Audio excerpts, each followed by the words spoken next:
Well, a very good afternoon, everybody. I hope you're all doing well. My name is Sandy Elson, and on behalf of the travel professional community and travelprofessionalnews.com, I want to welcome all of you and thank you for joining us today. Today's webinar is being hosted by Travel Planners International. TPI is a sales, marketing, and support agency for new and experienced travel professionals. Our speaker today for TPI is one of my favorites, the wonderful Jenn Lee, Vice President of Sales and Marketing. Celebrating just 4 short years in the travel industry, Jenn Lee isn't shy about her obsession for guiding and leading today's entrepreneurial-minded travel advisor community. According to Lee, the travel industry is on the upswing, and this is the moment to remind the world that travel advisors aren't just booking travel and boosting their bank account, they're building a business. Back in her business consulting days, she and her clients landed spots on Fox Business, Good Morning America, and Shark Tank, as well as numerous national publications like Success Magazine and Entrepreneur. However, what keeps Lee going isn't gaining accolades or being featured on TV. It's about meeting with passionate, hustling, and driven entrepreneurs in the making who just plain get it. Jen's topic today is Stop Doing These 5 Time Suckers in Your Business. I know we're all intrigued by that title. Before we get started, a reminder that you are all muted, but we welcome your questions. You can type in your questions at any time in the question area you see on the right-hand panel of your screen. We will take some questions during the webinar and at the end. We will also get to as many questions as we can. Also, at the end of the webinar, Jenn has 2 amazing prizes for 2 lucky prize winners, so stay tuned. I'll tell you more about that a little bit later. So let's get this going right now. Welcome, Jenn. Well, thank you, Sandy, and hey, rock stars out there.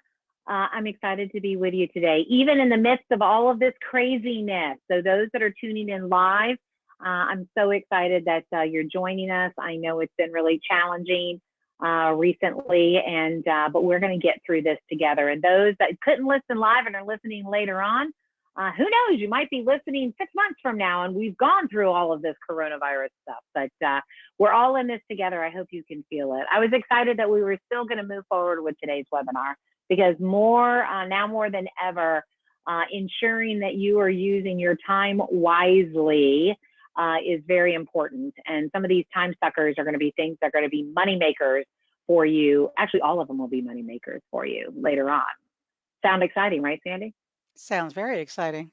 I can't wait. I know. So as Sandy had said, I had been a business consultant before I got into the travel industry. And of course, I'm working with all of you guys out there at Travel Planners International and in the host agency world, consortial world, by yourself world. You're all business owners. And it really never matters what industry we're in.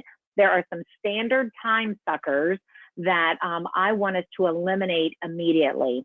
And these are not time suckers that are like time management type things, and we will talk a little bit about that, but it's really the suckers that suck the living energy out of your brain, out of your time. They actually work against you versus working for you. And as always, I love to give very specific, actionable tips so that you guys can turn around and take action immediately and see the results immediately. So I've got 5 of them. Are you ready, Sandy? I'm ready whenever you are. All right, everybody, and feel free to type in your questions or challenge whatever it is that you hear me saying. I love it when people challenge me and say, Jenn, I've tried that and it does not work. That's like one of my favorite questions because I can prove you wrong. All right, so the first one is stop making emotional assumptions. This is the killer of all businesses, is the emotional assumptions that so many people make when it comes to activities within their business. So one of the things that I want everybody to write down is that people buy on emotion and justify logically. That's going to be really important. People buy on emotion and justify logically. And we're going to talk about that a couple of times throughout this. But the emotional assumptions that I'm talking about are things like, oh, you know what? I don't want to call them because I don't want to bother them. They said they would call me. That's an emotional assumption, an assumption that you are using your emotions to dictate an action, or in this case, a unaction.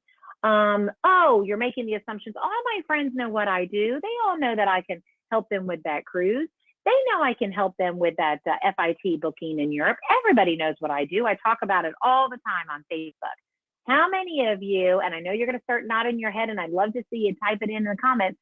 How many of you are like, I cannot believe my next door neighbor just came back from a cruise and was telling me all about it, and she didn't book it with me? Like, it happens all the time. You're making an emotional assumption that because you told them about it, that they actually remember it. And why is this a time sucker? It's a time waster because you only used a little bit of time in doing it. And instead, your time was spent probably saying, this is what I do. I book travel. I sell travel. I can help you with that cruise. And that's actually a waste of time. You have to show them your expertise so that they remember. You have to constantly be talking about how you're a business owner. So the emotional assumption that they know what you do is incorrect. Something that's extremely important in today's environment is you're making the emotional assumption that they know when they cancel with you that it actually directly affects your pocketbook. So many consumers have no idea how you get paid. And that's probably one of the things that I could go on a whole nother tangent about that, which I won't, but the emotional assumption that I don't need to tell them how I get paid or how I get compensated, they already know, will kill your business. Because that's you thinking, well, I know what I do. Of course they should know I get paid by the supplier. They really do not know. And so don't make that assumption. The emotional assumption that if you are all things to all people, that you will become more attractive to others. So you'll spend a lot of your time sucking time being all things to all people, and that will steal a lot of your time away from marketing, from overcoming objections and the things that you're really good at doing. So the emotional assumption that I have to do everything, I have to be attractive by doing cruises and land and air and all inclusives and weddings and honeymoons is an emotional assumption. And probably the biggest one is the emotional assumption that when they say no to you, no, you know what, we've decided not to move forward with that vacation, that they're actually saying no to you. That's an assumption, and many travel advisors and agency owners out there fall into this. They think they're actually saying no to you, right? And they're not saying no to you. And why is this a time sucker? It's a time sucker because you get stuck on it. You get stuck on it, and then you get wary for asking for the credit card the next time. You get stuck on it, and you actually don't try to overcome that objection because you think it's about you. So making emotional assumptions really can kill your business. There's another one that I like to talk about also, which is that I don't want to bother them. And I had already said that before. Or maybe you've called them 2 or 3 times and they haven't called you back. Many of y'all will actually go into a tailspin of a story in your head, which takes up time and takes up space in your brain. Go into a tailspin story in your head like, gosh, I pushed them too hard. Oh, wow, now they don't like me anymore. I wondered, maybe I need to see if they've unfriended me on Facebook. Oh, my gracious, it was too much money. I've embarrassed myself that I asked them for that. Oh, I told them there was a cancellation fee. Now they don't like me anymore. You're making these emotional assumptions because you're just assuming because they did not return your phone call that it's about you. And I always like to talk about how unless you're a parrot on your shoulder and you're with them 24/7, you don't know what's happening in their world. And so the time sucker portion of this is that brain power that you use and that energy that you use to actually feed these emotional assumptions. Does anybody have any questions or any challenges about that? The emotional assumptions can really, really get you. You don't want to bother them. They'll call me. They know what I do. I want to do it all for everybody because I'll be more attractive. When they say no, it's really about me. Sandy, do we have any questions? No, we don't. All right. Nothing yet. I hope they're writing. I'm talking fast. Y'all need to be writing fast. All right. The next time sucker is stop doing it unless it meets Jenn Lee's money joy formula.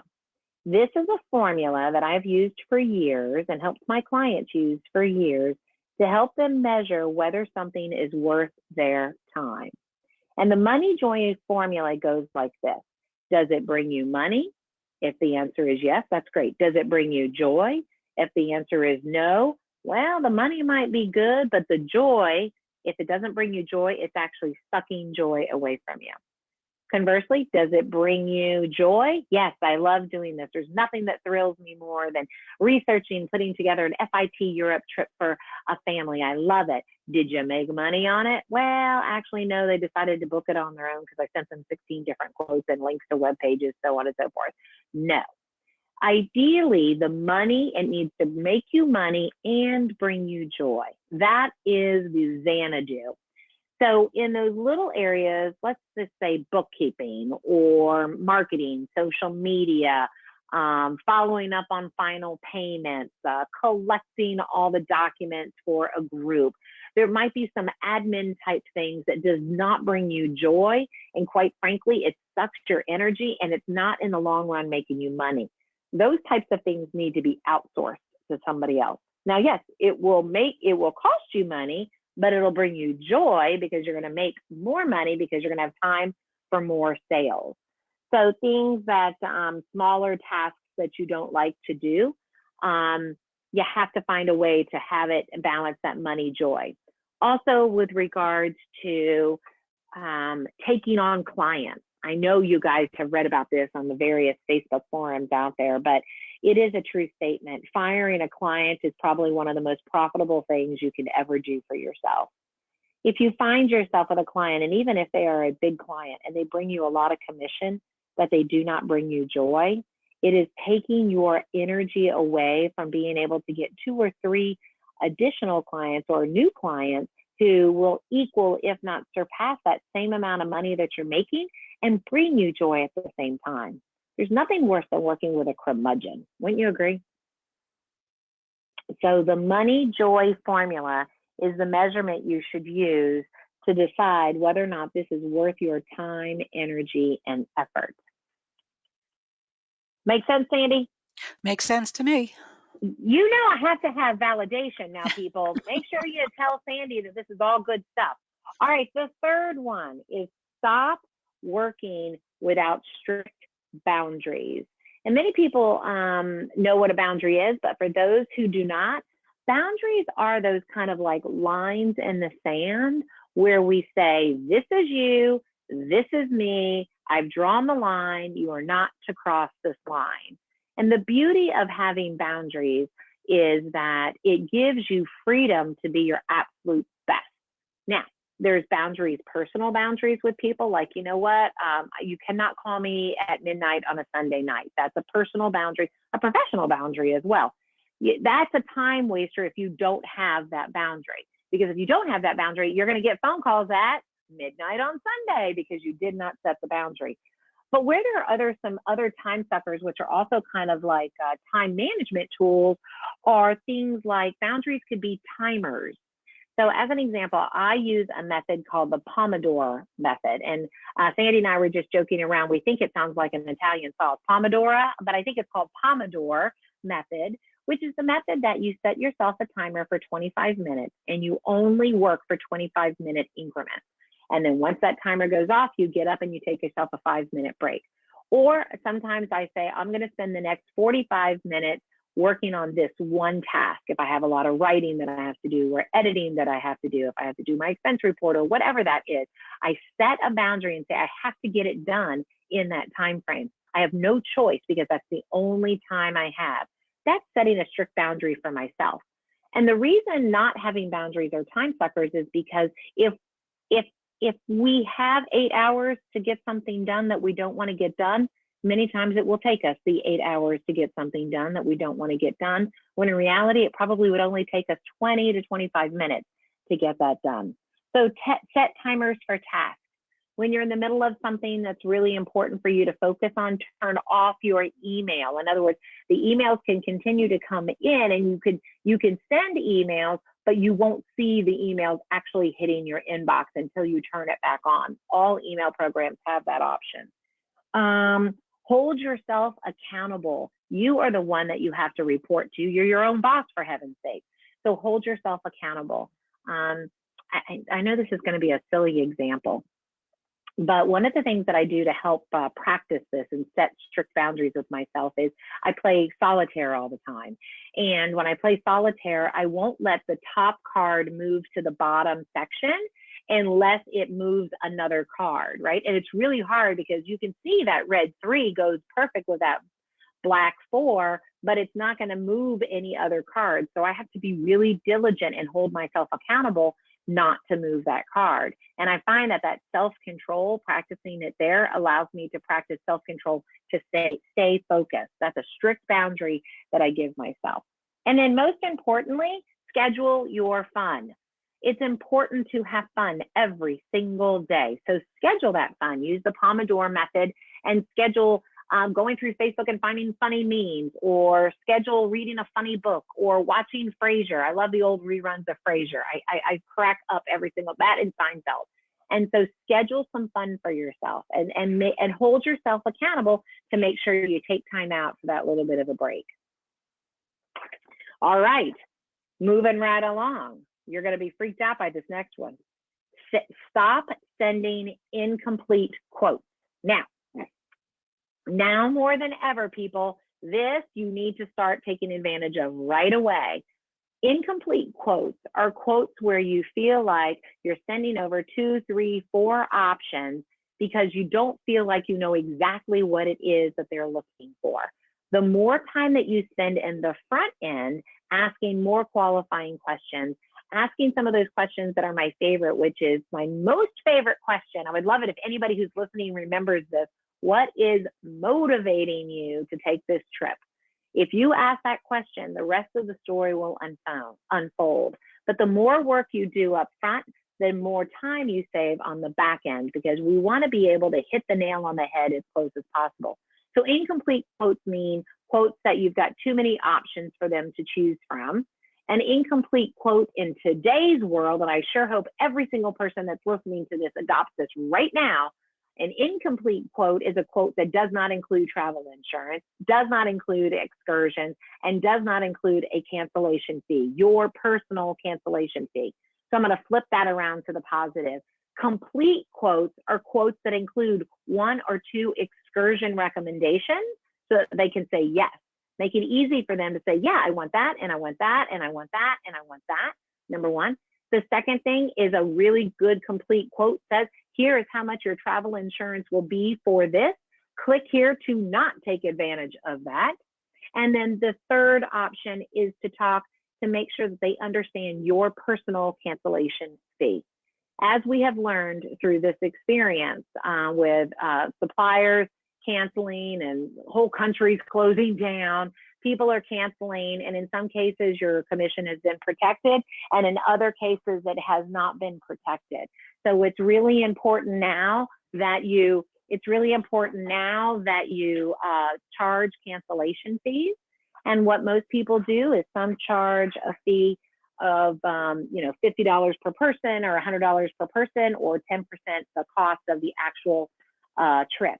Start including that in your quotes now, so that when they do have to cancel and you're not getting your commission, at least you're making your cancellation fee. And one of the best ways to ensure that you're able to do that is to always refer to every booking as my agency. So in other words, you can say things like, oh, here at our agency, we have a 10% cancellation fee. Here at my agency, our standard policy is that we charge $50 per person for a plan to go fee, or whatever that is. But here at our agency is a great way to kind of disassociate yourself from charging the fee and not feeling like you're charging a fee, but that your agency is charging a fee. Smart, huh? There's plenty of agents that are actually doing that. So the more you can ask up front, the more time you will save at the end. The more that you put into your quotes with regards to insurance, excursions, and cancellation fees, the less time you're going to be wasting on talking about how they didn't buy insurance, or talking about insurance later on, or following up with excursions later on. So, front load that work with good stuff. All right, our last one. This is my favorite and what I really base everything around. I want you to stop selling travel, by golly. I know it seems crazy. We're in the travel industry and you think that's what you're doing. But quite frankly, I want you to stop thinking about yourself as selling travel. You do not sell travel. What you do is you have a small business. You own a travel agency that actually happens to fulfill travel needs. You're building a business of selling travel.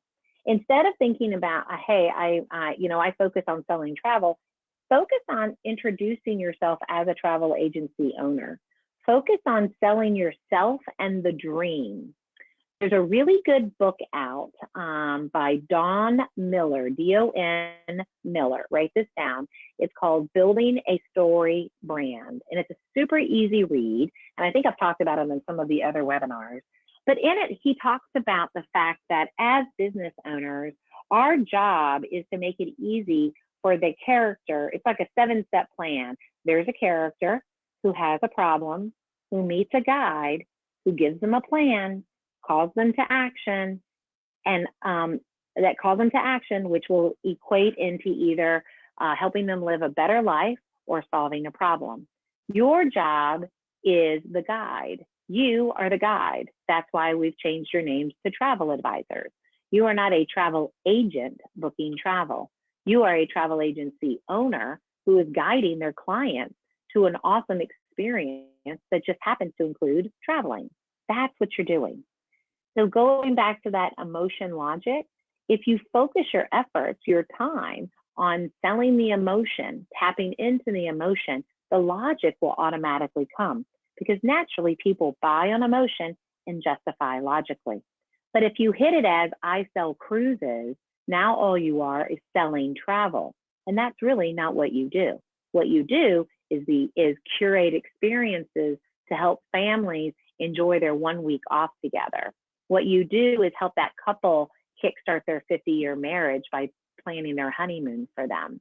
What you do is help that woman who is a widow get past her husband's passing and start understanding what solo travel is about so that she can get out into the world.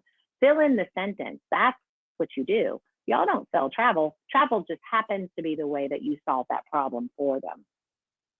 And so I think it's really important that you look at yourself as that guide. They are a character that has a problem. You are the guide that gives them the plan and calls them to action.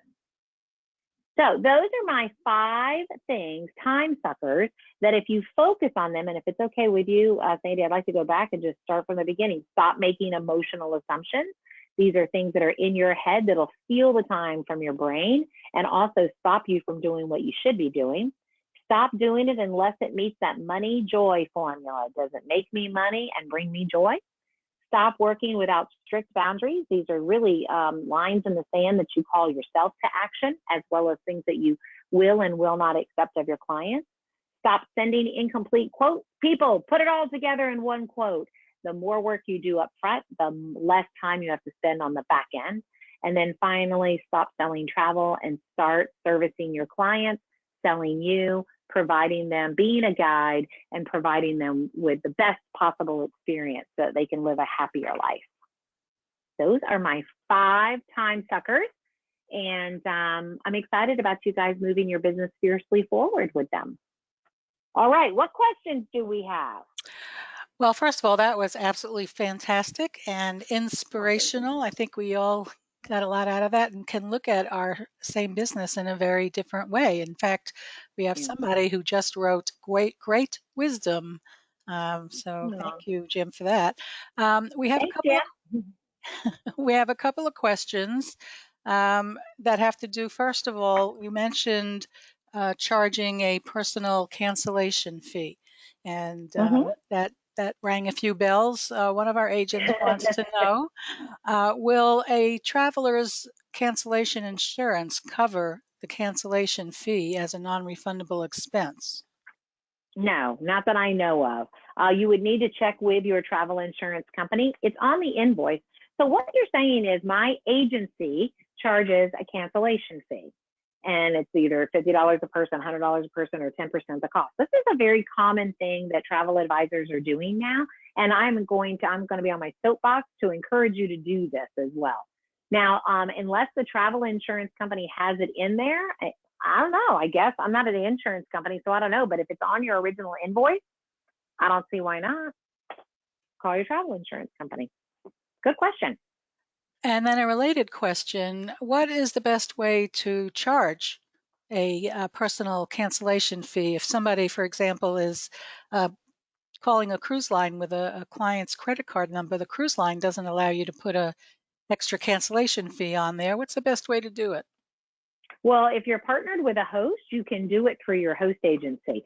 So you're taking the credit card for your clients and using that credit card to pay for your client's cruise. When you're booking their travel and you're obtaining the credit card yourself. If you shouldn't be having your client call the cruise line directly. I think you should be doing that yourself. But if you're with a host agency, you can utilize the host agency's credit card processing to charge that fee. Okay, and does that involve a, a, um, a charge? Like if somebody were going to charge the fee through PayPal or something like that? Yes, your applicable credit card fees would apply. Yes, Okay, or processing fees. Yes. right.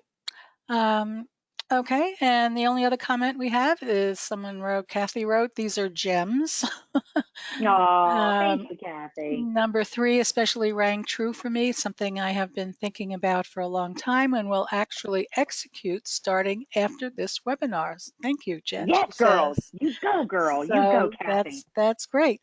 And I want to say when you put up the slide that said that you should set boundaries, our friend Jim also wrote in all caps, Amen. So And you know what? It's important that you set boundaries for your clients, but it's also just as important that you set boundaries for yourself. That you don't let yourself off the hook. That you do not let yourself cross that boundary. Oh, I'll get to it tomorrow. Oh, you know what? I just am not in the mood to do that. If you know it's something that you need to do for your business, you best make it happen. And so it's really holding yourself accountable as well. right, and we all have come across tasks maybe every day that we say, I don't really feel like doing that. But we know that if we just do it and get it in the rear view mirror, we all feel so much better. So Absolutely. it's Absolutely. good to be accountable to ourselves. Well, that's all the questions we have. I think everyone must have been writing furiously because people Mm. I know are paying attention, and we don't have any more questions. If you do think of something that you'd like to ask Jen, she has very generously put up both her email address and her phone number. Oh, So yeah. you can email or call Jen with any questions about this webinar, and I am sure she'd love to point you in the right direction. That brings So me joy. It so brings me joy. It doesn't it make me any brings you money, but joy. it brings me joy. There you go. Lots of joy. Yeah, it does. Lots and lots of joy. So now that you've all heard Jen, and I know you've heard her before, but after this latest webinar, you're going to be really excited about the prizes, two prizes she's giving away. Jen is offering a 30-minute private consultation to two of our prize winners. So if you are a prize winner, Jen will get in touch with you and set up a 30-minute consultation where you can ask her anything. You can ask her Hmm. what's wrong with your business. You can ask her how you can get more clients. You can ask her how she gets her wonderful hair to look like that. You can ask her anything you want. She'll be happy to tell you, right, Jen? You're I'm an an open open book. book, I promise. That's exactly what I said. So here is how this is going to work. Jen is going to ask two questions, one at a time, about something that she just discussed in the last half hour. So I'm sure you remember. And you will write down the answer in the question area you see on the right side of your screen. And Mhm. I will take the fifth correct answer that comes across my screen. So I will let you know when we have the correct answer and who the winner is, and then we'll go on to the second question. So Jen, whenever you're Perfect. ready, go ahead and ask your first question. Sure. So, what was that magic formula that I referred to that you should use to measure whether something is worth your time? Okay, answers are coming in. I said I would take the fifth correct answer. Okay, we have a winner, and the answer is your money/joy formula. And let me just write down this name because It's sometimes hard for me to multitask these days. Our winner is Linda Linda Gardner. So congratulations, Linda Gardner. You will be contacted by Jen or someone in her organization to set up your 30-minute personal consultation. Okay, ready with the second question. I am, but Linda, if you're at your computer, go right now and send me an email and say, I'm winner number one. And my email's right there, jennl@tpionline.com. Okay, then the second question, hold on. What is the name of the method that I talked about that'll help you save time or craft your time, I should say? What was the method that I talked about that'll help you craft your time when doing tasks? Okay, answers are pouring in.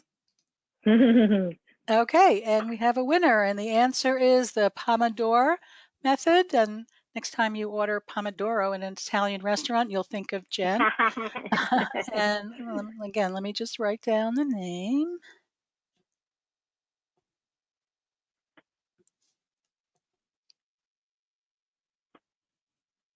And our lucky winner is Sridevi Chandra.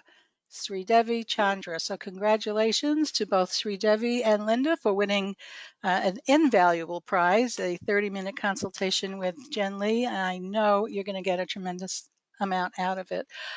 So again, our webinar today has been sponsored by TPI That's okay. Travel Planners International, and our wonderful speaker has been Jenn Lee, Vice President of Sales and Marketing. Jen, as always, this has been great. We love you. We love all the wisdom and experience that you share with us every time you talk to us. So thank you so much. You're welcome, and go out there and rock things, guys. Move that business fiercely forward, and we'll get through everything together. Thank you. Sounds great. And I'll add my thank you to the agents on the call today. We appreciate you taking time out of what's probably a particularly busy day today to join us. And we hope to see you again. So we will see you next time. Have a great day, everybody. Bye.